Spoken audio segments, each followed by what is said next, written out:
¿Sabías que una sola carta cambió el curso de la humanidad para siempre?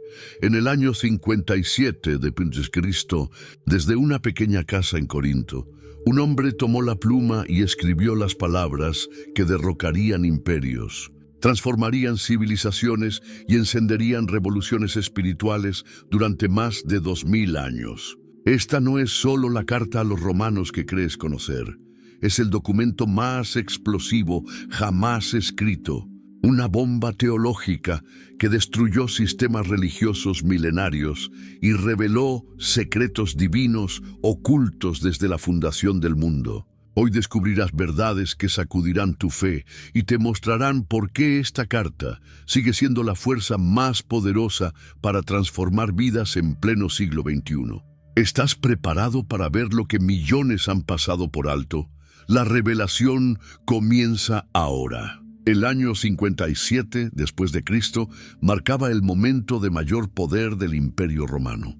Nerón, el emperador de apenas 20 años, gobernaba desde su palacio dorado un territorio que se extendía desde las brumas frías de Inglaterra hasta los desiertos ardientes de África. Su rostro joven aparecía grabado en monedas de oro que circulaban por todo el mundo conocido, llevando su imagen a cada rincón del imperio más grande que había existido jamás. Las calles de Roma brillaban con mármol blanco traído desde las canteras más lejanas del imperio. Cada amanecer, miles de esclavos limpiaban las avenidas principales hasta que relucían como espejos bajo el sol mediterráneo. Los acueductos transportaban millones de litros de agua fresca cada día, alimentando las fuentes públicas donde las mujeres llenaban sus cántaros de barro, y los baños termales donde los ciudadanos se reunían para hablar de política, negocios y los últimos chismes de la corte imperial. En las 7 colinas de la ciudad eterna, los arquitectos trabajaban día y noche construyendo monumentos que desafiaban al tiempo mismo. El Panteón se alzaba con su cúpula perfecta, mientras en otra colina comenzaban los trabajos de lo que sería el Coliseo más famoso de la historia. Los martillos de los canteros resonaban desde el alba hasta el ocaso, creando sinfonías de construcción que hablaban de una civilización que se creía invencible. Los soldados romanos mantenían la paz en fronteras que parecían imposibles de cruzar. Las legiones marchaban por senderos polvorientos hacia Germania, Galia y Britania, llevando las águilas imperiales a territorios donde nunca había brillado la luz de la civilización. Sus escudos rectangulares y sus espadas cortas habían conquistado pueblos que parecían inconquistables, desde los guerreros celtas de pelo largo hasta los jinetes partos del lejano oriente. Las monedas de oro y plata circulaban desde España hasta Asia, cada una con el perfil noble del emperador y la inscripción que proclamaba su poder divino. Los comerciantes viajaban por carreteras perfectamente pavimentadas, protegidos por la ley romana que garantizaba justicia igual para todos los ciudadanos del imperio. Era una red de comunicación y comercio que conectaba ciudades separadas por miles de kilómetros, desde Alejandría hasta Londres, desde Cartago hasta Constantinopla. Era una civilización que se veía a sí misma como el punto más alto de la historia humana. Los filósofos enseñaban en las academias que Roma duraría 1000 años. Los poetas escribían versos sobre la eternidad del imperio. Los políticos pronunciaban discursos sobre la misión civilizadora de Roma en el mundo bárbaro. Pero algo estaba cambiando en las sombras de esta grandeza aparente. Una nueva fe se extendía silenciosamente por las calles empedradas, llevando un mensaje que desafiaba la autoridad absoluta del emperador. Los cristianos se reunían en casas particulares, susurrando palabras sobre un reino que no era de este mundo, sobre un rey que había vencido a la muerte misma. En el corazón mismo del poder imperial existía algo extraordinario que dejaba perplejos incluso a los propios apóstoles, una iglesia cristiana floreciente cuyo origen nadie podía explicar con certeza. Era como si una semilla hubiera caído en tierra fértil y hubiera crecido sola, sin que ningún jardinero la hubiera plantado deliberadamente. Ningún apóstol había viajado oficialmente a Roma para fundar esta comunidad que se multiplicaba semana tras semana. Pedro aún predicaba en Jerusalén y las regiones cercanas, sanando enfermos y enfrentando la persecución de los líderes religiosos judíos. Pablo no había pisado la capital del imperio, aunque soñaba despierto con el día en que podría caminar por sus calles marmóreas y predicar el Evangelio en el mismo centro del poder mundial. Santiago, el hermano del Señor, permanecía en Jerusalén dirigiendo la iglesia madre con sabiduría y prudencia. Juan continuaba su ministerio en Asia Menor, mientras que los demás apóstoles se habían dispersado hacia los 4 puntos cardinales, llevando las buenas nuevas a pueblos que nunca habían escuchado el nombre de Jesús. Sin embargo, los creyentes se multiplicaban en Roma de manera misteriosa pero constante. Se reunían en las casas de familias como Priscila y Aquila, quienes habían llegado de Corinto llevando consigo la fe ardiente que habían aprendido del mismo Pablo durante los meses que el apóstol había trabajado con ellos, fabricando tiendas junto al puerto griego.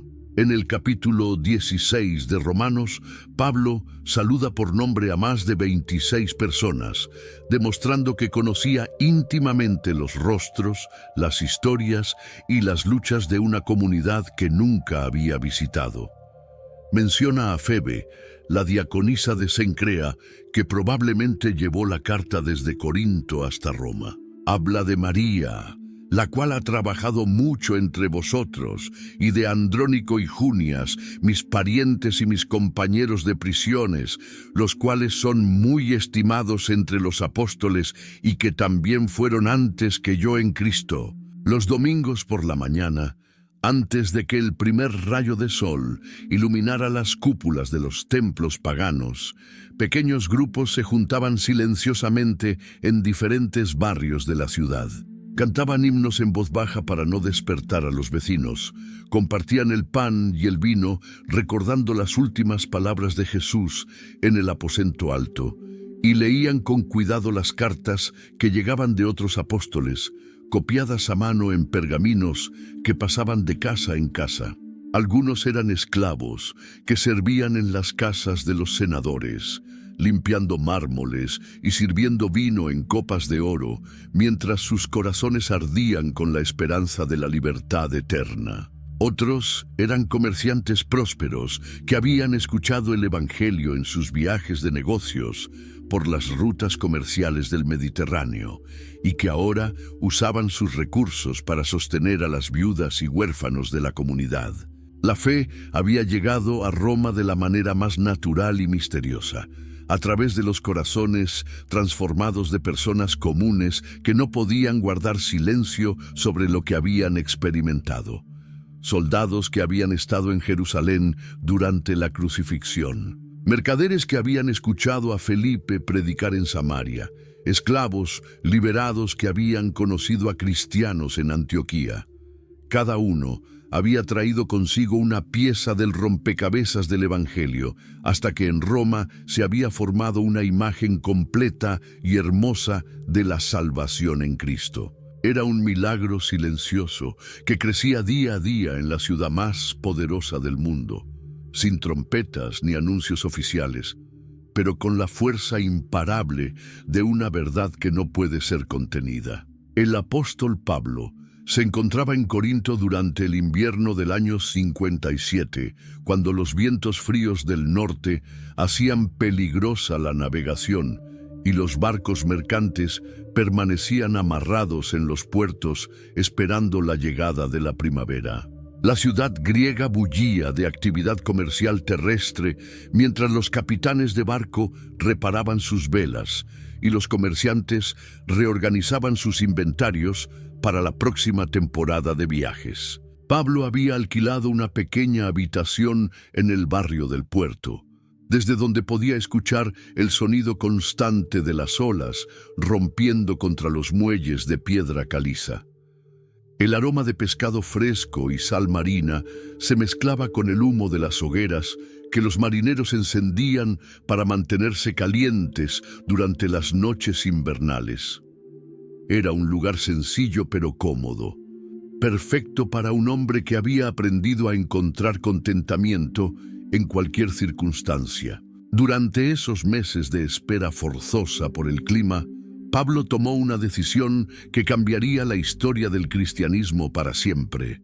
Se sentó ante una mesa de madera gastada por el uso, desenrolló un pergamino nuevo que había comprado en el mercado local y comenzó a dictar las palabras que se convertirían en la carta a los romanos. En el capítulo 1, versículo 11, Pablo expresa desde el primer momento su deseo ardiente.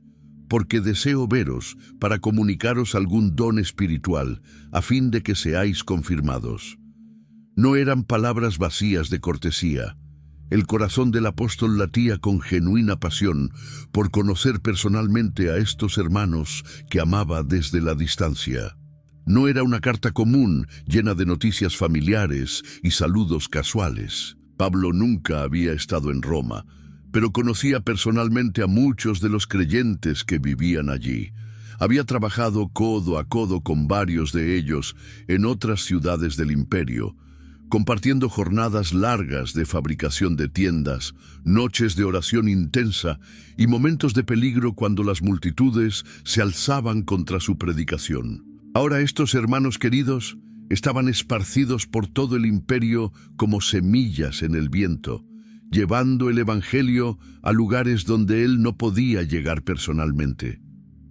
Algunos habían llegado a Roma buscando mejores oportunidades de trabajo. Otros habían sido enviados allí por sus amos o por asuntos comerciales, pero todos llevaban consigo el fuego del evangelio que habían recibido a través del ministerio de Pablo. Esta carta sería su manera de enseñar y fortalecer una iglesia que amaba profundamente, aunque la conociera solo de lejos. Sería como estar presente en espíritu, sentado en sus reuniones, respondiendo a sus preguntas, fortaleciendo su fe con la misma paciencia y cuidado que mostraba cuando estaba físicamente presente con una congregación. El apóstol sabía que esta no sería una carta casual. Tenía algo mucho más importante que comunicar, la explicación más completa y sistemática del Evangelio que jamás había puesto por escrito. Era su oportunidad de presentar de manera ordenada y clara las verdades que había estado predicando por más de 20 años en sinagogas, plazas públicas, prisiones y casas particulares. Una pregunta ardía en el corazón de Pablo mientras dictaba su carta, una cuestión que mantenía despiertos por las noches a cristianos de todo el imperio. ¿Podían los gentiles, los no judíos, ser verdaderamente salvos sin convertirse primero al judaísmo? Esta pregunta no era meramente académica, dividía familias, separaba iglesias y amenazaba compartir el cristianismo naciente en dos religiones completamente diferentes. Los cristianos judíos tenían argumentos sólidos para su posición. Después de todo, la salvación venía de los judíos, como el mismo Jesús había declarado a la mujer samaritana junto al pozo de Jacob. Los patriarcas Abraham, Isaac y Jacob habían recibido las promesas divinas. Moisés había entregado la ley en el monte Sinaí. Los profetas habían sido todos judíos. El templo estaba en Jerusalén, no en Roma o Atenas. En el capítulo 15, versículo 8, Pablo reconoce esta realidad histórica cuando escribe: «Pues os digo que Cristo Jesús vino a ser siervo de la circuncisión para mostrar la verdad de Dios, para confirmar las promesas hechas a los padres». Jesús mismo había sido judío, circuncidado al 8º día, según la ley, criado en una familia que observaba las fiestas y tradiciones de Israel. Los cristianos judíos argumentaban que cualquiera que quisiera seguir a Jesús debía primero pasar por la puerta del judaísmo, circuncidarse si era varón, observar el sábado, mantener las leyes de alimentación kosher y celebrar las fiestas de Pascua, Pentecostés y tabernáculos. Solo después de convertirse completamente en judío podría entonces reconocer a Jesús como el Mesías prometido. Pero Pablo había visto algo diferente y maravilloso en sus viajes misioneros por Asia Menor, Macedonia y Acaya. Los gentiles recibían el Espíritu Santo de la misma manera que los judíos, sin necesidad de rituales previos o preparación religiosa especial. Había sido testigo presencial de cómo Dios transformaba los corazones de romanos orgullosos, griegos filosóficos y bárbaros incultos que nunca habían escuchado los nombres de Moisés o Abraham. En Listra había visto cómo un hombre cojo de nacimiento saltaba de alegría después de ser sanado, sin saber nada sobre la ley judía. En Filipos había observado cómo el carcelero romano y toda su familia creían y eran bautizados en una sola noche, sin pasar por años de instrucción religiosa. En Atenas había predicado a filósofos que nunca habían leído las escrituras hebreas, y algunos habían creído.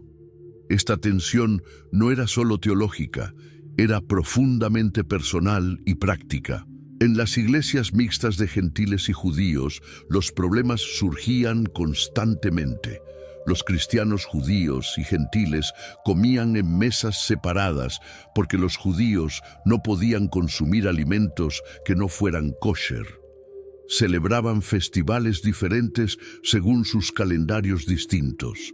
Algunos gentiles se sentían como ciudadanos de segunda clase en su propia fe, mientras que algunos judíos consideraban que sus tradiciones sagradas, entregadas por Dios mismo, estaban siendo despreciadas y abandonadas. Pablo entendía que si no resolvía esta crisis fundamental, el cristianismo se fragmentaría antes de poder cumplir la gran comisión de llevar el Evangelio hasta los confines de la tierra.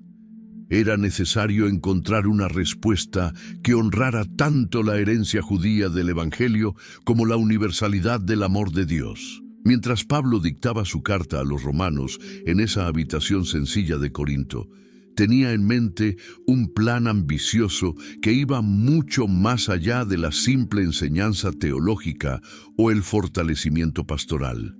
Era un estratega misionero que siempre pensaba varios movimientos adelante, como un general que planifica no solo la batalla presente, sino toda la campaña. En el capítulo 15, versículos 23 y 24, el apóstol revela su verdadera intención con una honestidad refrescante. Pero ahora, no teniendo más campo en estas regiones y deseando desde hace muchos años ir a vosotros, cuando vaya a España, iré a vosotros, porque espero veros al pasar y ser encaminado allí por vosotros una vez que haya gozado con vosotros. España representaba el fin del mundo conocido para los ciudadanos del Imperio Romano.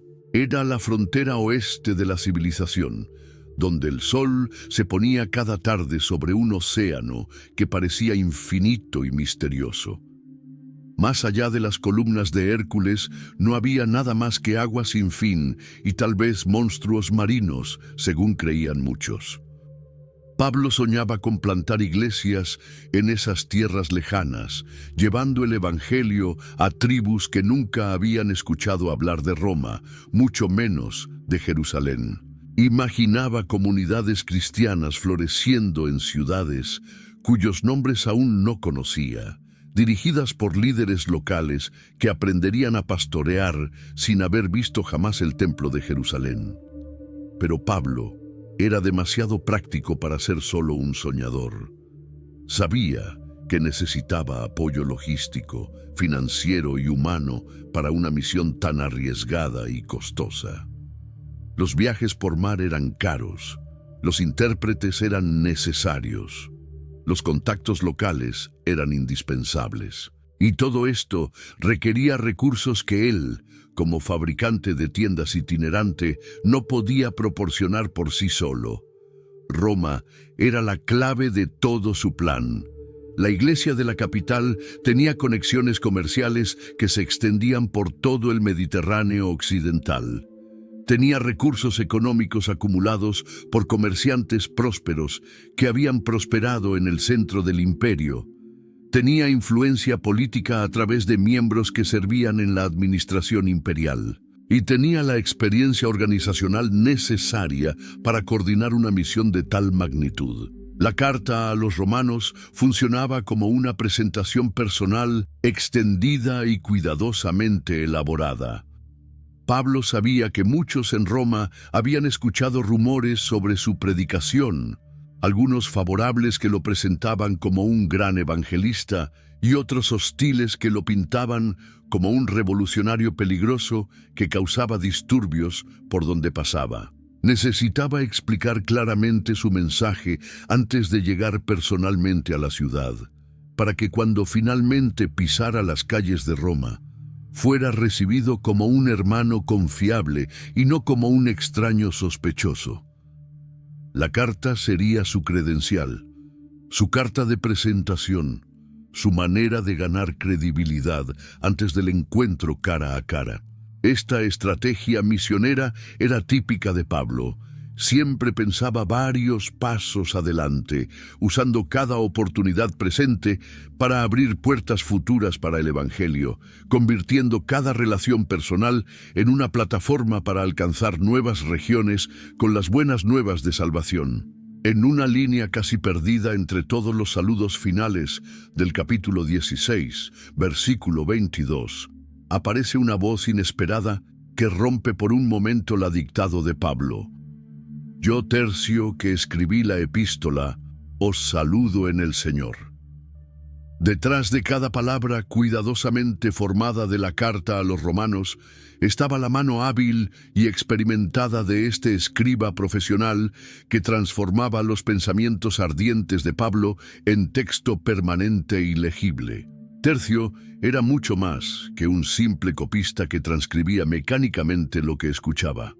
Como secretario experimentado y educado, había desarrollado la habilidad de captar no solo las palabras de Pablo, sino también el ritmo de su pensamiento, la pasión de sus argumentos y los matices emocionales que colorean cada frase.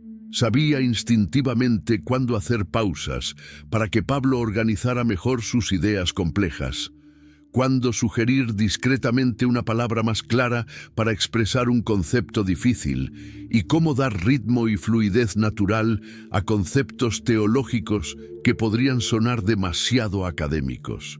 Su trabajo requería no solo habilidad técnica con la pluma y el pergamino, sino también comprensión profunda del mensaje que estaba registrando para la posteridad. Tercio había aprendido a reconocer cuando Pablo estaba citando las escrituras hebreas de memoria, cuando estaba desarrollando un argumento original y cuando estaba aplicando verdades eternas a situaciones específicas de la Iglesia romana. Durante semanas enteras, Tercio se sentaba cada mañana temprano frente a Pablo, con pergamino fresco extendido sobre la mesa y tinta negra preparada en su tintero de barro. Observaba con atención cómo el apóstol caminaba de un lado a otro de la habitación mientras desarrollaba sus argumentos más complejos, gesticulando con pasión cuando hablaba de la justicia de Dios, levantando las manos hacia el cielo cuando explicaba la gracia divina, o inclinando la cabeza en oración silenciosa cuando buscaba las palabras exactas para explicar misterios eternos que desafiaban el lenguaje humano. El trabajo de Tercio era invisible, pero absolutamente esencial. Cada letra que trazaba cuidadosamente con su cálamo de caña sería leída y releída por generaciones futuras de cristianos. Su caligrafía clara y ordenada permitiría que comerciantes ocupados, esclavos cansados después del trabajo, nobles educados y plebeyos sencillos pudieran acceder por igual a las verdades más profundas sobre la salvación y la vida cristiana. Cuando Pablo terminaba de dictar una sección completa, Tercio tenía la responsabilidad de releerla en voz alta con cuidado, asegurándose de que cada palabra estuviera correcta, cada frase fluyera naturalmente y cada argumento se desarrollara de manera lógica y comprensible.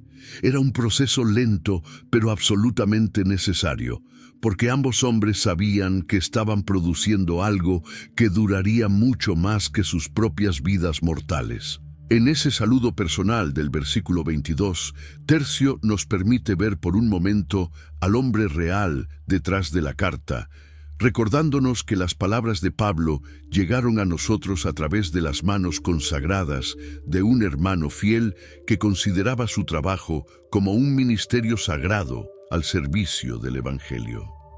Pablo no escribía en el vacío intelectual como si fuera el primer hombre en pensar profundamente sobre Dios y la salvación. Su mente brillante había sido moldeada cuidadosamente por dos tradiciones intelectuales poderosas que ahora se fusionaban de manera única en su carta a los romanos, creando una síntesis que hablaría tanto a corazones judíos como a mentes gentiles. Como fariseo educado a los pies de Gamaliel, uno de los rabinos más respetados de su generación, Pablo dominaba completamente las escrituras hebreas y los métodos complejos de interpretación rabínica que habían sido desarrollados durante siglos de estudio intensivo. Podía citar de memoria largos pasajes de la Torá, los profetas y los escritos. Conocía las discusiones entre las diferentes escuelas rabínicas sobre puntos finos de la ley. Había aprendido a encontrar conexiones sorprendentes entre textos aparentemente no relacionados, usando técnicas interpretativas que revelaban capas profundas de significado en cada palabra sagrada.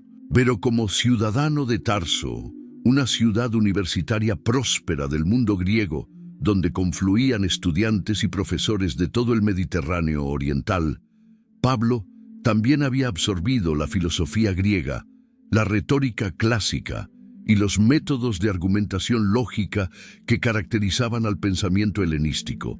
Había estudiado a Platón y Aristóteles, conocía las escuelas estoica y epicúrea, y sabía cómo construir un argumento que convenciera a mentes educadas en la tradición grecorromana. Esta doble formación se hacía evidente en cada párrafo de su carta, pero nunca de manera artificial o forzada. En el capítulo 1, versículo 20, Pablo utiliza conceptos filosóficos griegos familiares a cualquier persona educada cuando escribe. Porque las cosas invisibles de Él, su eterno poder y deidad, se hacen claramente visibles desde la creación del mundo, siendo entendidas por medio de las cosas hechas, de modo que no tienen excusa. La estructura misma de la carta seguía los patrones de la retórica clásica que Pablo había aprendido en su juventud. Presentaba su tesis central de manera clara. Desarrollaba sus argumentos paso a paso con evidencias convincentes tomadas de las Escrituras, anticipaba las objeciones más probables de sus lectores y las refutaba sistemáticamente usando tanto lógica rigurosa como pasión personal. Era una combinación única e irrepetible de pasión judía por la verdad de Dios y método griego de presentación clara y persuasiva. Pablo tomaba el fuego ardiente de los profetas hebreos y lo canalizaba a través de los moldes elegantes de la argumentación clásica, creando algo completamente nuevo, pero profundamente fiel a ambas tradiciones. Pero Pablo nunca fue un intelectual frío que amara las ideas más que las personas. Su formación académica servía a un propósito completamente evangelístico: comunicar las verdades eternas del Evangelio de manera que tanto judíos como gentiles educados pudieran entender, creer y ser transformados.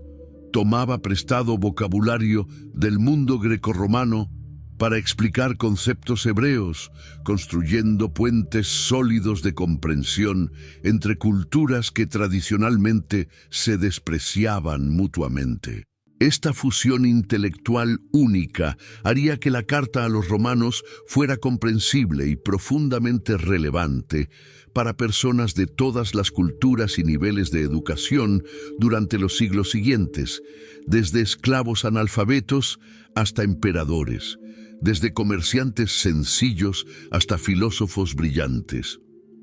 Pablo sabía perfectamente que las palabras que dictaba pacientemente a Tercio no eran simplemente ideas teológicas abstractas para ser debatidas en academias tranquilas.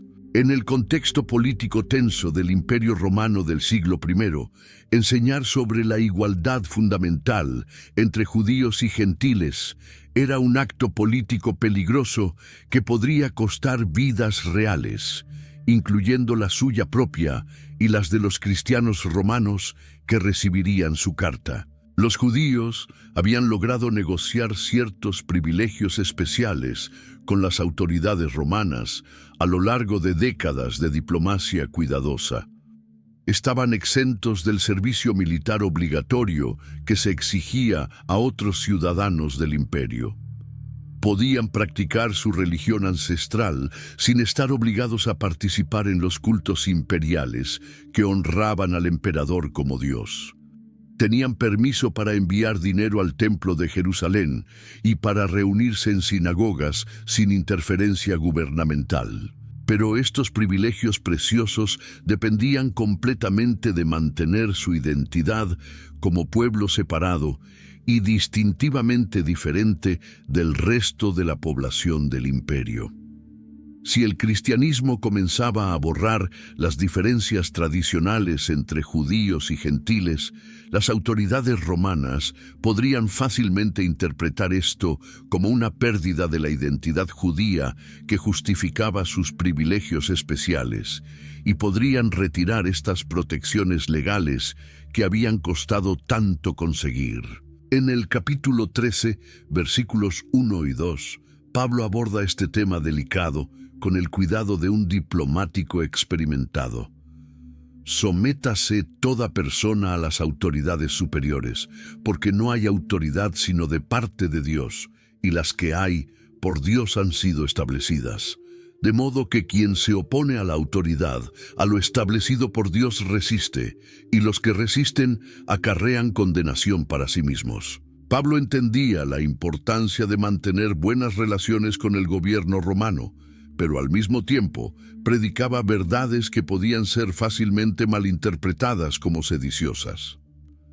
Enseñaba sobre un reino que no era de este mundo, con un rey eternal que había vencido a la muerte misma. Declaraba que toda rodilla se doblaría ante Jesús, no ante el emperador. Proclamaba que la verdadera ciudadanía de los cristianos estaba en los cielos, no en Roma.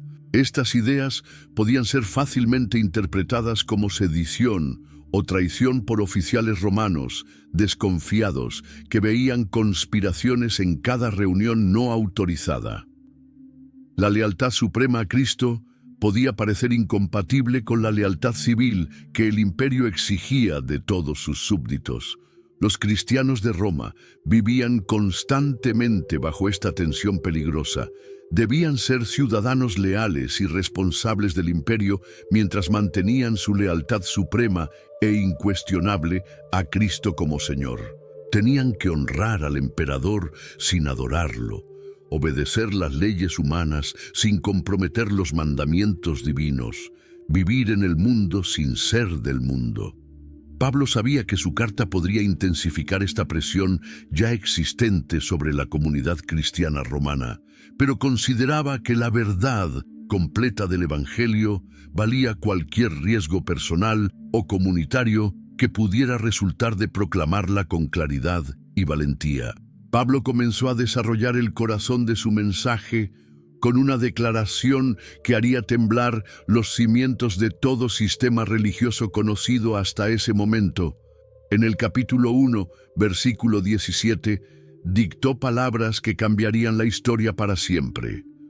Porque en el Evangelio la justicia de Dios se revela por fe y para fe, como está escrito, mas el justo por la fe vivirá. Esta simple frase destruía 2000 años de pensamiento religioso, tanto judío como romano.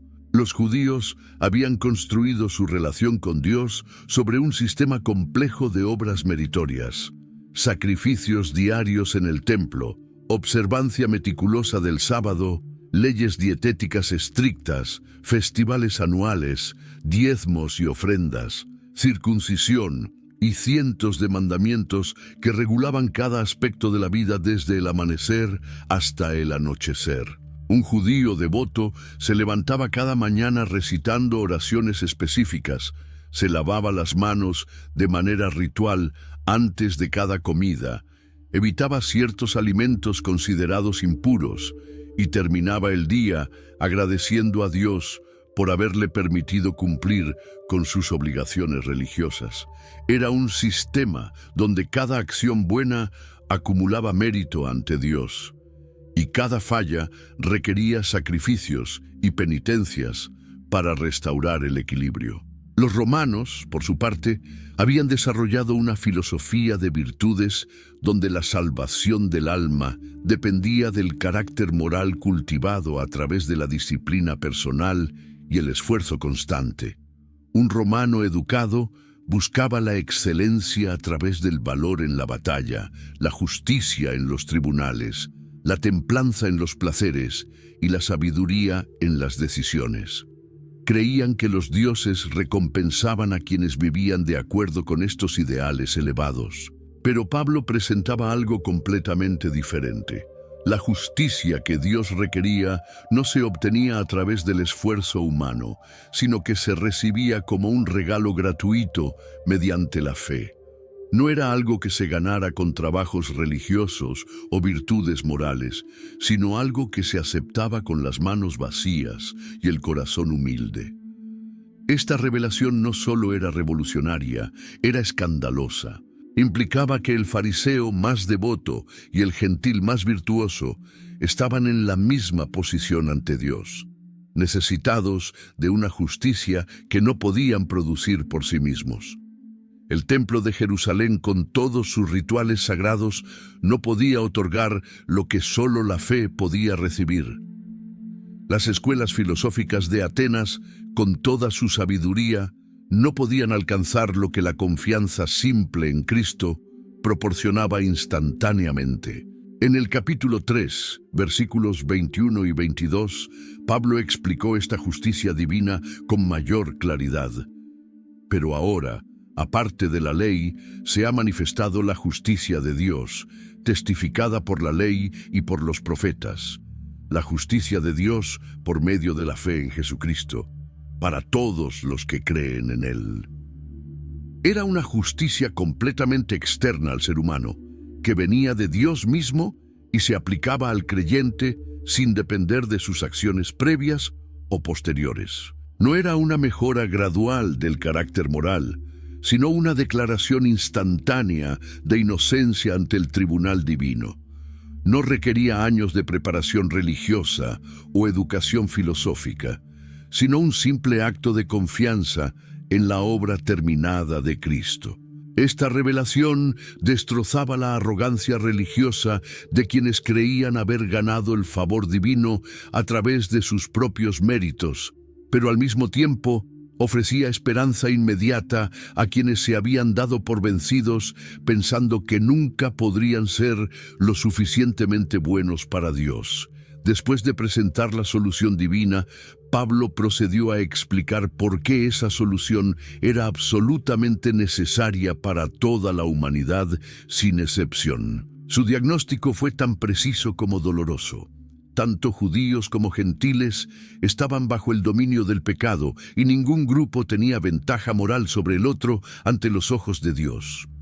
En el capítulo 1, versículos 18 al 32, Pablo describió la condición de los gentiles con una honestidad brutal que debió hacer que sus lectores romanos se sintieran incómodos. Explicó cómo la ira de Dios se revelaba desde el cielo contra toda impiedad e injusticia de los hombres que detienen con injusticia la verdad. Aunque tenían conocimiento de Dios a través de la creación, habían escogido adorar la criatura en lugar del Creador. Los gentiles habían recibido suficiente revelación de Dios a través de la naturaleza para conocer su poder eterno y divinidad, pero habían rechazado deliberadamente esta luz. Como resultado, sus corazones se habían endurecido, sus mentes se habían oscurecido y sus cuerpos se habían entregado a pasiones degradantes que los llevaban cada vez más lejos de su propósito original.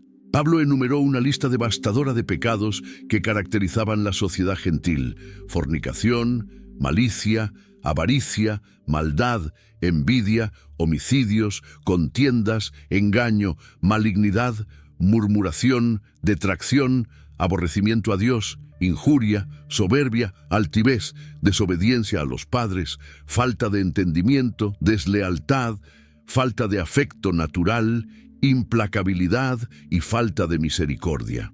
Pero justo cuando los lectores judíos comenzaban a sentirse superiores al leer esta descripción de la depravación gentil, Pablo volteó su atención hacia ellos en el capítulo 2.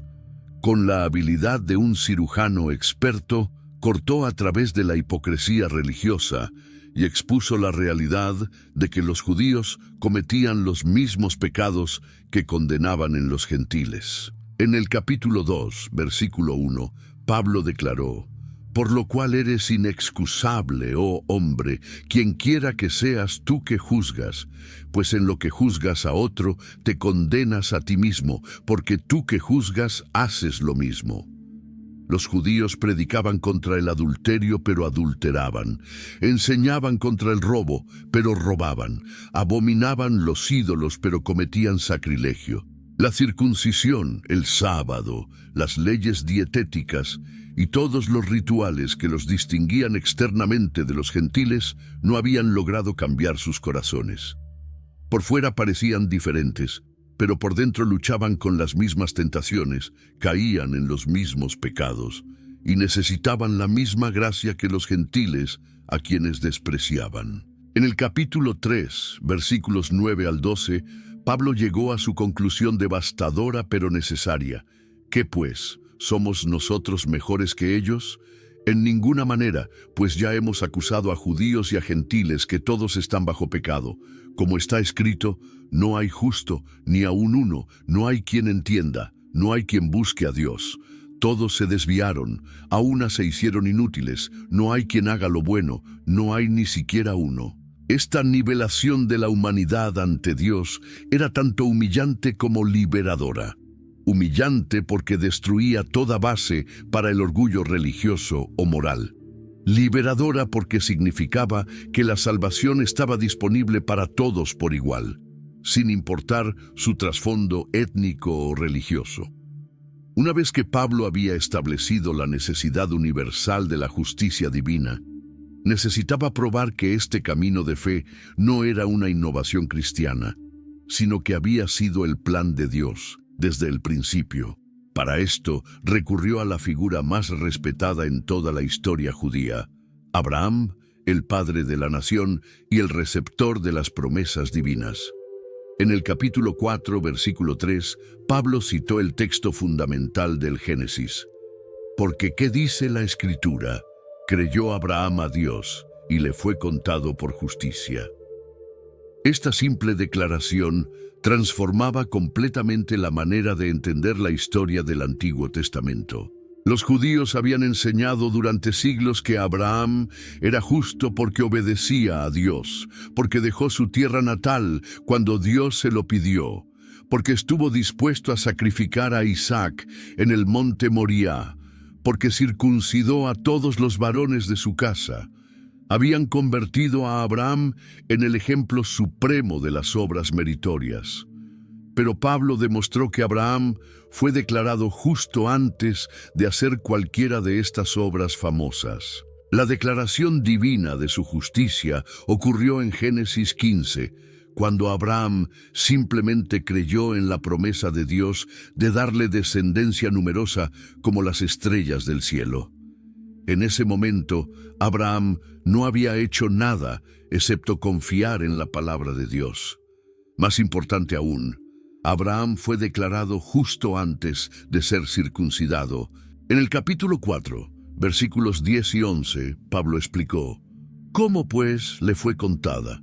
¿Estando en la circuncisión o en la incircuncisión?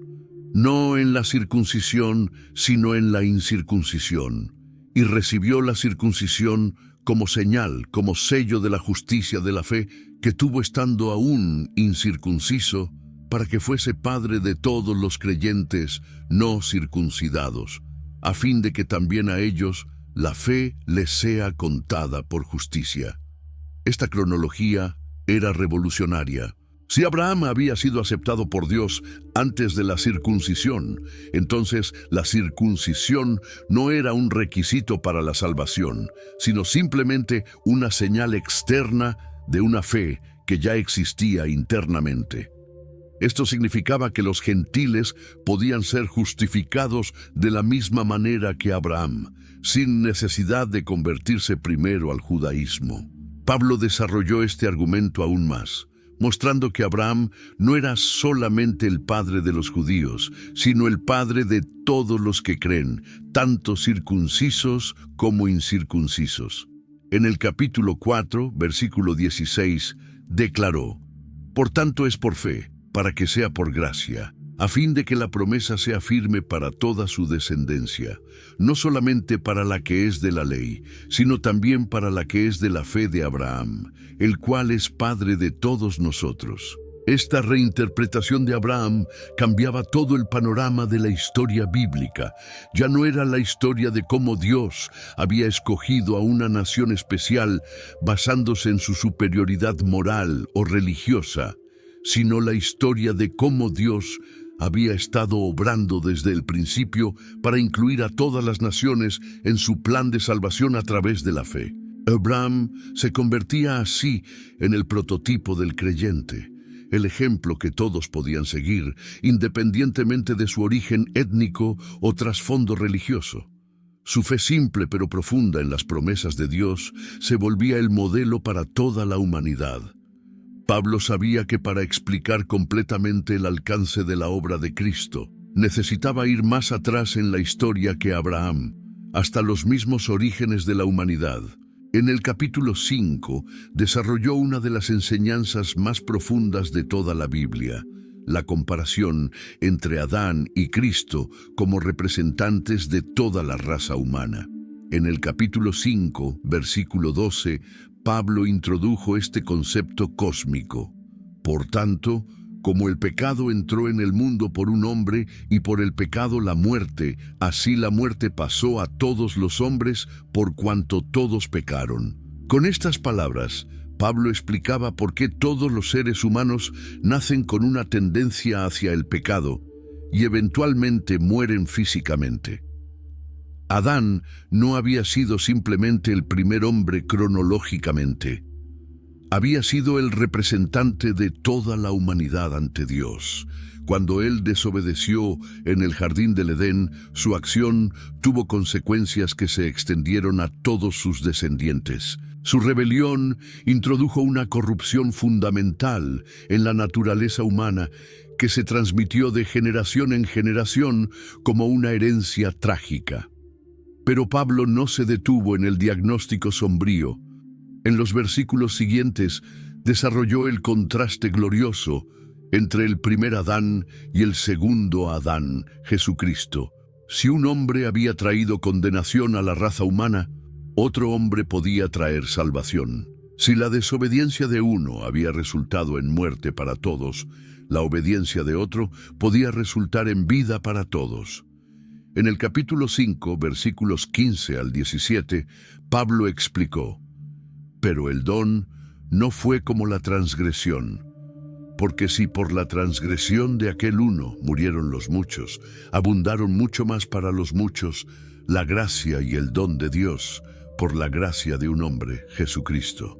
Y con el don no sucede como en el caso de aquel uno que pecó, porque ciertamente el juicio vino a causa de un solo pecado para condenación, pero el don vino a causa de muchas transgresiones para justificación. Pues si por la transgresión de uno solo reinó la muerte, Mucho más reinarán en vida por uno solo, Jesucristo, los que reciben la abundancia de la gracia y del don de la justicia. Esta enseñanza revelaba la simetría hermosa del plan divino de salvación. Así como la humanidad había caído a través de la representación de un hombre, podía ser restaurada a través de la representación de otro hombre.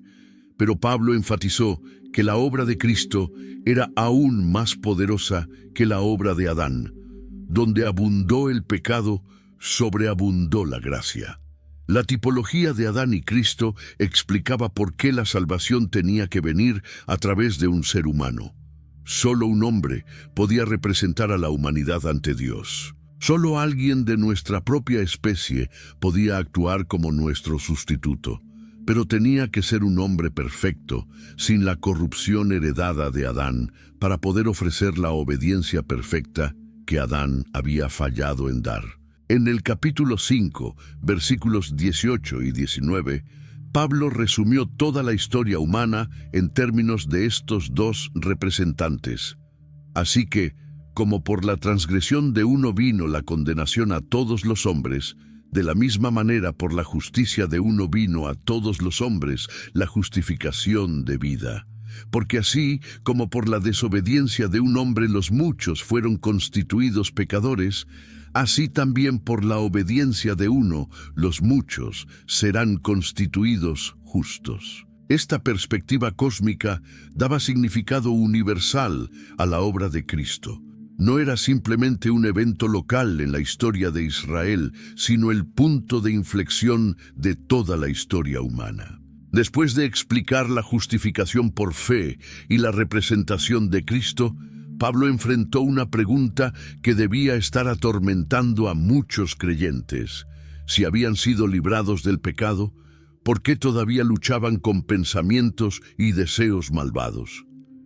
¿Por qué la vida cristiana a menudo se sentía como una batalla constante en lugar de una victoria pacífica? En el capítulo 7, Pablo abandonó temporalmente su estilo de enseñanza teológica objetiva y se volvió intensamente personal. Abrió su corazón y expuso la lucha interna que conocía muy bien, usando su propia experiencia para ilustrar una verdad que todos los cristianos necesitaban entender. En el capítulo 7, versículo 15, Pablo confesó con honestidad desarmante: «Porque lo que hago, no lo entiendo, pues no hago lo que quiero, sino lo que aborrezco, eso hago». Estas palabras resonaron en el corazón de cada creyente que había experimentado la frustración de tener buenas intenciones, pero fallar en llevarlas a cabo. Pablo describió la batalla entre dos fuerzas opuestas dentro de su ser. Por un lado, su mente renovada se deleitaba en la ley de Dios y deseaba genuinamente hacer lo correcto. Por otro lado, descubría que otra ley operaba en sus miembros, llevándolo cautivo a la ley del pecado que moraba en él. En el capítulo 7, versículos 18 y 19, continuó su confesión: «Y yo sé que en mí, esto es, en mi carne, no mora el bien, porque el querer el bien está en mí, pero no el hacerlo. Porque no hago el bien que quiero, sino el mal que no quiero, eso hago». La honestidad de Pablo era refrescante en un mundo religioso lleno de pretensiones y apariencias falsas. Esta enseñanza era crucial para prevenir dos errores peligrosos.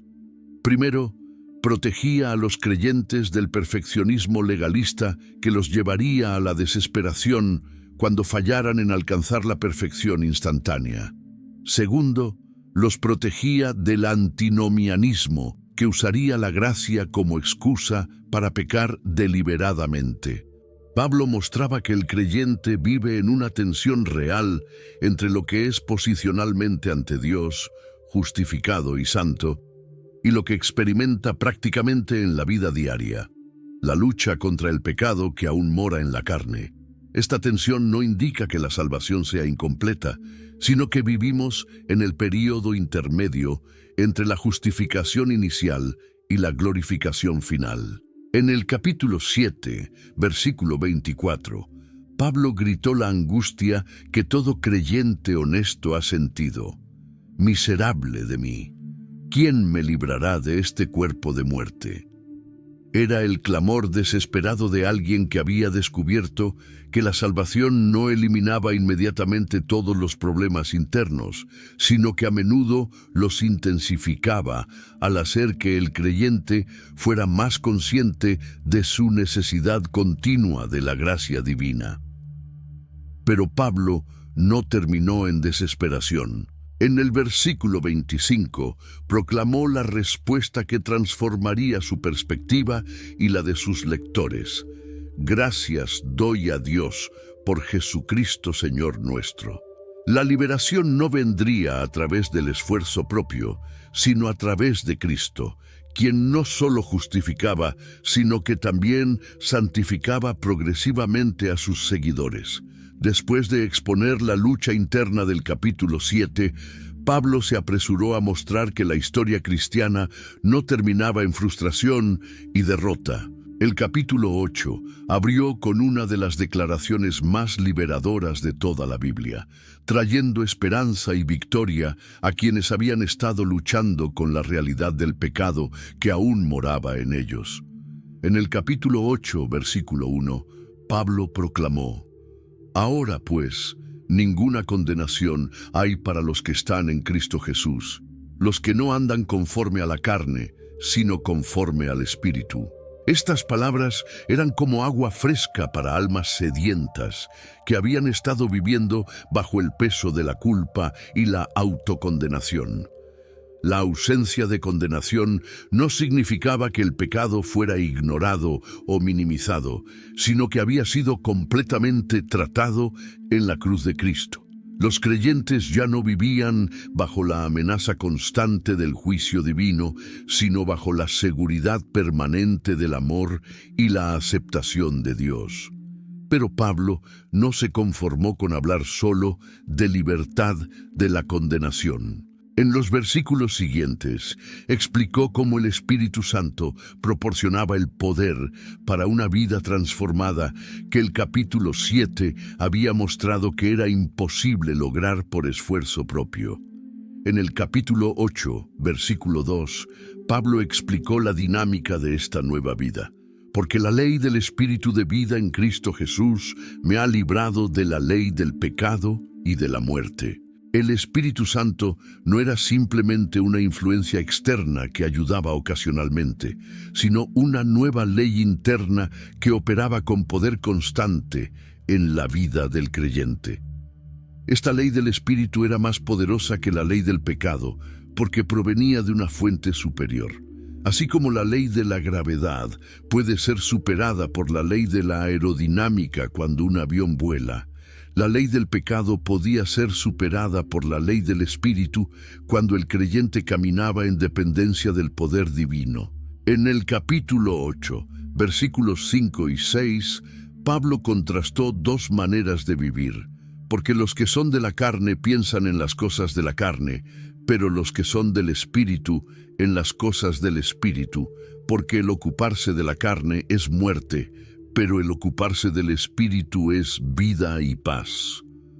La diferencia no estaba en el esfuerzo o la disciplina, sino en el enfoque y la dependencia. Pablo continuó explicando cómo el Espíritu Santo trabajaba en múltiples aspectos de la vida cristiana. En el versículo 11, mostró cómo el mismo Espíritu que había resucitado a Jesús de los muertos vivía en los creyentes y les daba vida. Y si el Espíritu de aquel que levantó de los muertos a Jesús mora en vosotros, el que levantó de los muertos a Cristo Jesús vivificará también vuestros cuerpos mortales por su Espíritu que mora en vosotros. En los versículos 14 al 16, Pablo reveló otra obra maravillosa del Espíritu: dar testimonio de la adopción como hijos de Dios. Porque todos los que son guiados por el Espíritu de Dios, estos son hijos de Dios, pues no habisteis recibido el espíritu de esclavitud para estar otra vez en temor, sino que habisteis recibido el espíritu de adopción, por el cual clamamos: Abba, Padre. El Espíritu mismo da testimonio a nuestro espíritu de que somos hijos de Dios. Esta intimidad con Dios como Padre era una realidad nueva que el Espíritu hacía posible. Los creyentes no se relacionaban con Dios como esclavos temerosos, sino como hijos amados que podían acercarse con confianza al trono de la gracia. El capítulo 8 culminó con la seguridad absoluta de que nada podía separar a los creyentes del amor de Dios en Cristo Jesús, proporcionando la base sólida de confianza que hacía posible la vida cristiana victoriosa. Después de haber establecido la universalidad del Evangelio y la igualdad entre judíos y gentiles en la salvación, Pablo enfrentó la pregunta más dolorosa y compleja de su ministerio: ¿qué había pasado con Israel? Si el Evangelio era verdaderamente el cumplimiento de las promesas del Antiguo Testamento, ¿por qué la mayoría de los judíos lo habían rechazado? En el capítulo 9, versículo 1, Pablo reveló la profundidad de su angustia personal por este tema. Verdad digo en Cristo, no miento, y mi conciencia me da testimonio en el Espíritu Santo. La intensidad de su lenguaje mostraba que esta no era una discusión académica fría, sino una lucha que desgarraba su corazón. En los versículos 2 y 3, Pablo confesó que tengo gran tristeza y continuo dolor en mi corazón, porque deseara yo mismo ser anatema, separado de Cristo, por amor a mis hermanos, los que son mis parientes según la carne. El amor de Pablo por su pueblo era tan profundo que estaría dispuesto a sacrificar su propia salvación, si eso pudiera resultar en la salvación de Israel. Pablo comenzó reconociendo todos los privilegios únicos que Israel había recibido de Dios. En el capítulo 9, versículos 4 y 5, enumeró estas bendiciones, que son israelitas, de los cuales son la adopción, la gloria, el pacto, la promulgación de la ley, el culto y las promesas, de quienes son los patriarcas, y de los cuales, según la carne, vino Cristo, el cual es Dios sobre todas las cosas, bendito por los siglos. Pero entonces Pablo abordó la objeción obvia. Si Dios había hecho tantas promesas a Israel, ¿había fallado su palabra al permitir que la mayoría de los judíos rechazaran el Evangelio? En el capítulo 9, versículo 6, Pablo respondió categóricamente: no que la palabra de Dios haya fallado, porque no todos los que descienden de Israel son israelitas. Pablo procedió a mostrar que desde el principio Dios había hecho distinciones dentro de la descendencia física de Abraham. No todos los hijos de Abraham fueron hijos de la promesa. Isaac fue escogido sobre Ismael. Jacob fue escogido sobre Esaú. La elección divina siempre había operado según los propósitos soberanos de Dios, no según la descendencia étnica automática. En los capítulos 10 y 11, Pablo desarrolló aún más este tema complejo. Explicó que Israel había tropezado porque buscaba la justicia por obras en lugar de por fe. Pero este tropiezo no era el final de la historia. En el capítulo 11, versículo 11, Pablo preguntó: digo, pues, ¿han tropezado los de Israel para que cayesen? En ninguna manera, pero por su transgresión vino la salvación a los gentiles, para provocarles a celos. Pablo reveló que el rechazo temporal de Israel había abierto la puerta para que el Evangelio fuera llevado a los gentiles. Pero esto era parte de un plan más grande que eventualmente resultaría en la restauración de Israel. En el capítulo 11, versículo 26, Pablo declaró: y luego todo Israel será salvo, como está escrito: vendrá de Sión el libertador, que apartará de Jacob la impiedad. Este misterio de Israel mostraba la sabiduría insondable de Dios, quien podía usar incluso el rechazo humano para cumplir sus propósitos eternos de misericordia hacia todas las naciones. Pablo sabía que toda la teología profunda de los primeros 11 capítulos tenía que traducirse en cambios concretos en la manera como los cristianos vivían sus vidas diarias. La gracia no era una doctrina abstracta para ser debatida en academias, sino un poder transformador que debía manifestarse en relaciones familiares, sociales, políticas y eclesiásticas completamente renovadas. En el capítulo 12, versículo 1, Pablo hizo la transición de la doctrina a la práctica con una de las exhortaciones más hermosas de toda la Biblia. Así que, hermanos, os ruego por las misericordias de Dios, que presentéis vuestros cuerpos en sacrificio vivo, santo, agradable a Dios, que es vuestro culto racional. Esta presentación del cuerpo como sacrificio vivo contrastaba dramáticamente con los sacrificios de animales muertos del sistema del Antiguo Testamento. Los cristianos debían ofrecer sus vidas enteras como un servicio continuo y consciente a Dios, no como un ritual ocasional, sino como un estilo de vida permanente. En el versículo 2, Pablo explicó cómo esta transformación se manifestaría. No os conforméis a este siglo, sino transformaos por medio de la renovación de vuestro entendimiento, para que comprobéis cuál sea la buena voluntad de Dios, agradable y perfecta. La vida cristiana requería una renovación mental constante, que resultaría en valores y prioridades completamente diferentes a los del mundo circundante. Pablo procedió a mostrar cómo esta transformación afectaría las relaciones dentro de la iglesia. En los versículos 3 al 8 enseñó sobre la diversidad de dones espirituales y la necesidad de que cada miembro funcionara en humildad y amor. Los cristianos debían verse a sí mismos como partes de un cuerpo, donde cada función era importante y necesaria para el bienestar del conjunto. En los versículos 9 al 21, Pablo delineó características específicas del amor cristiano auténtico: aborrecer lo malo, seguir lo bueno, amarse unos a otros con amor fraternal, honrarse mutuamente, ser diligentes en el servicio, gozarse en la esperanza, ser pacientes en la tribulación, constantes en la oración, generosos con los necesitados y hospitalarios con los extraños. El capítulo 13 abordó la relación del cristiano con las autoridades civiles, un tema especialmente delicado para los creyentes que vivían en el corazón del Imperio Romano. En los versículos 1 al 7, Pablo enseñó que los gobiernos humanos estaban ordenados por Dios para mantener el orden y la justicia, y que los cristianos debían ser ciudadanos ejemplares que pagaran sus impuestos y obedecieran las leyes justas. En el capítulo 14, Pablo abordó las tensiones que surgían en las iglesias mixtas entre cristianos de trasfondos judíos y gentiles. Algunos se sentían libres para comer cualquier alimento y celebrar cualquier día, mientras que otros mantenían las restricciones dietéticas y observaban días especiales.